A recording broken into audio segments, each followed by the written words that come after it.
Aloha, it's Robert with Blue Planet Surf. Today's video is going to be all about building a surfboard rack, and at the end of the video also I'm going to talk a little bit about what's new here at Blue Planet. February of 2020 we're moving, so I'm busy building out the shop, and I thought this would be a good opportunity to show how to build a rack just using a 4x4 or 4x6 and then a 2x2 and notching it out so you can screw the crossbar into the big piece of wood here. This makes a really strong rack. I've been using it for about 10 years at my house. I built a similar rack using a 4x4 and 2x2s for horizontal storage. It's holding up really well, and I just wanted to share how to do it. It's fairly simple, inexpensive. If you want to store multiple boards, I've been using it for race boards, surf skis, and equipment, and it's holding up really well. First of all, the materials you need are the 4x4 or 4x6, and then 2x2s, wood glue, and screws. The tools you need are basically a circular saw, a chisel, a square, and a tape measure, and a screw gun and drill. So very basic. We're going to notch out the wood. I'm going to show you how to notch out the wood using a circular saw, and then we're going to glue it in, screw it in, pre-drill holes, screw it together, and then set it up against the wall. So we're using it for vertical storage, basically board standing up against the wall. So I have a gap here between each crossbar of about 15 inches in between each one. That allows us to put about three boards between each crossbar. And stand-up paddle boards have deck pads on them, so they're not as likely to get scratched if you put multiple boards against each other. If you're storing surfboards or used boards with wax on them or anything like that, and you want to have one crossbar for each board, you would space them closer together depending on obviously how thick your boards are and so on. For horizontal storage on my board rack, I have a little bit bigger gaps too because I leave the fins on the boards. I have to stagger the fins slightly, but so depending on how far apart you want the boards to be, that's you want to kind of measure the distance between each rack. Once you figure that out, you mark the locations of your cuts. The 2x2s, the actual dimensions are 1.5 inches wide, so you make two lines that are 1.5 inches apart. Then you cut the sides, get a nice clean cut along the lines you made, and then you cut out a few notches in between, and then you can use the chisel to kind of break out the wood.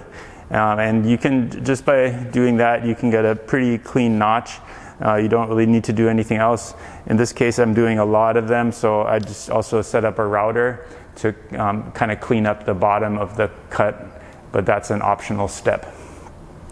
So, and then once I have all the notches cut out, I cut the crossbars to the right length. In this case, I'm using about 24 inches is the length, 3.5 inches is the width of the wood here, so I got about 21 inches sticking out here, or 20.5, something like that, which is good for storing the boards. It's kind of standing up. If you're having them horizontal, you might want to make this a little bit wider depending on the size, the width of your boards.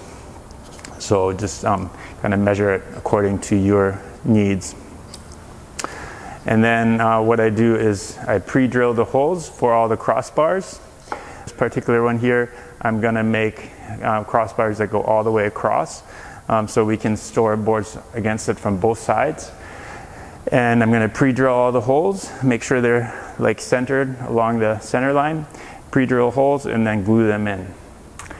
And once we have that done, I'm going to mount it in the shop on 4x4 legs standing up, and then we'll paint it and it'll be ready to go. I use Gorilla Glue to glue it in, so the Gorilla Glue kind of expands to fill any gaps you might have and get a nice tight fitting connection. But by notching it out like this, it's a very strong connection. It's not going to get loose. At our old shop, we had 2x4s against the wall, and we drilled holes into them, round circular holes, and put round dowels into them, 3/4 inch dowels, which worked fine, but over time those dowels can get loose or break, if you put a lot of weight on them, they're definitely not as strong as a 2x2 notched into a solid piece of wood. So this is a much stronger way. So for a new shop, I figure we might as well build strong, solid racks. Okay, so once you finish putting everything together, you can add some padding to the rack. What I like to use is this PVC tape that holds up really well, even outdoors. PVC tape that I get at Home Depot. It's not that pretty, it has like white print on it, but it works pretty well. I just put one piece over the end. This is just pipe insulation foam. I think that's one inch inside diameter. And then I'm gonna just wrap this thing with that tape.